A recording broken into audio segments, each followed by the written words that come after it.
This is the download from Sounds Profitable, your daily source for the essential news in the business of podcasting. I'm Gavin Gaddis.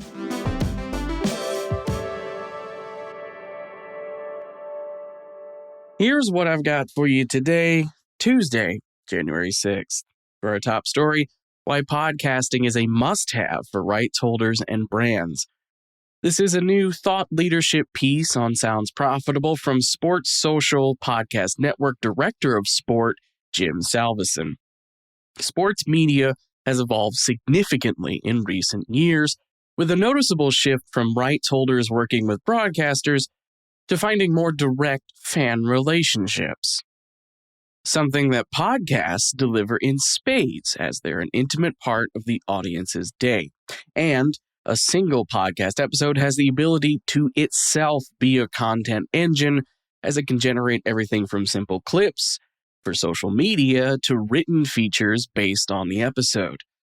Podcasts and their associated ephemeral content are meeting sports fans directly where they are and forming strong relationships.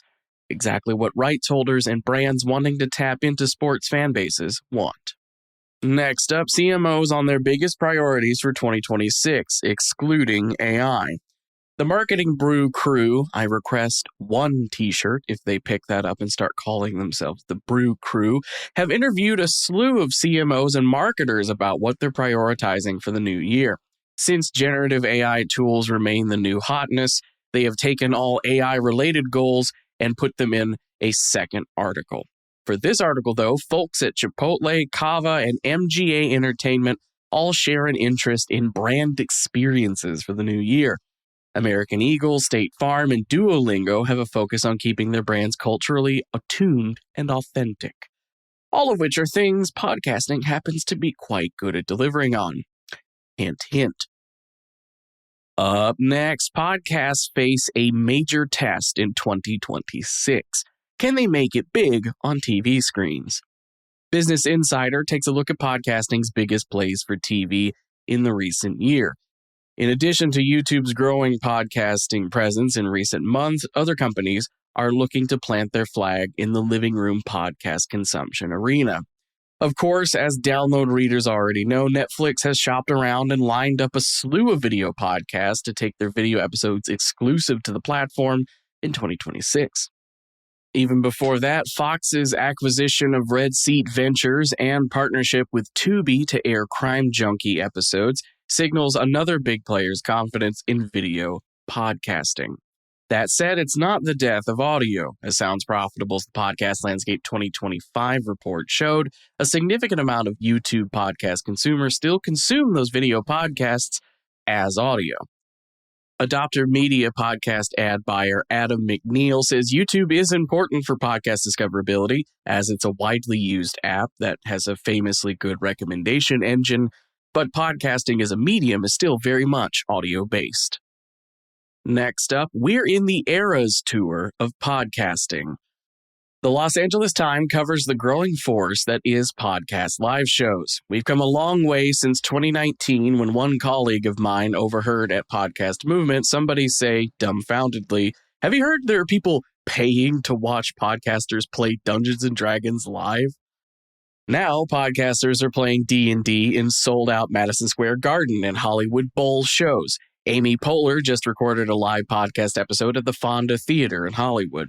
And the power of podcast host Parasocial Relationships is driving new audiences to these live events because that podcaster is there in the first place.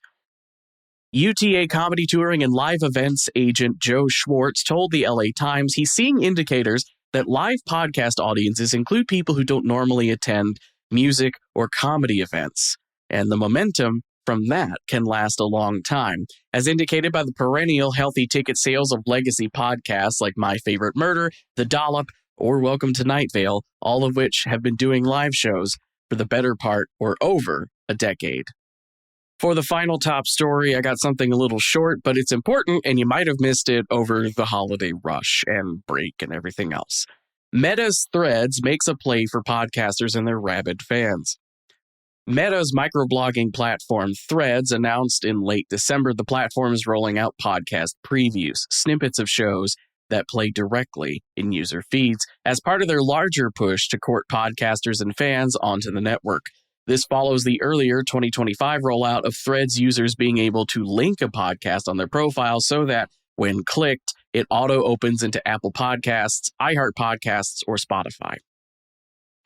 As for the rest of the news, Podscribe has published their December 2025 podcast industry rankings, including top podcast, publisher highlights, advertiser rankings. Spoiler on that last one, Amazon takes the top spot with an estimated ad spend of $7.4 million USD, which is up 47% from their November spend. Sports Business Journal takes a look at the growth of women's sports podcasts, which, as readers will remember, is a growing market as advertisers find a previously underserved audience of women's sports fans now have content to actually embrace. Global has acquired a majority stake in The Overlap, a globally popular football and sports publisher with 38 million plus monthly YouTube views, according to Podnews reporting. And also in the Global family, DAX United States has partnered with advertising effectiveness measurement platform Disco, DISQO, to bring brand lift measurement to digital audio and cross-channel campaigns. And finally, if you want a little research in your afternoon reading, Pierre Bouvard is back with an analysis of the Podscribe and Oxford Road podcast sales effect study, Rethinking YouTube, which comes both with Bouvard's analysis and a 17-minute video presenting said analysis.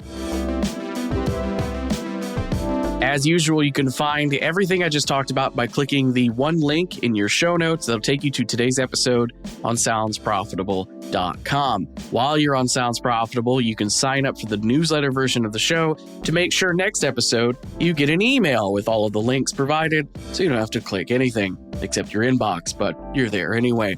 The download is written and produced by myself, Brian Barletta, and Tom Webster. Sounds Profitable. I'm Gavin Gaddis. Download us again tomorrow.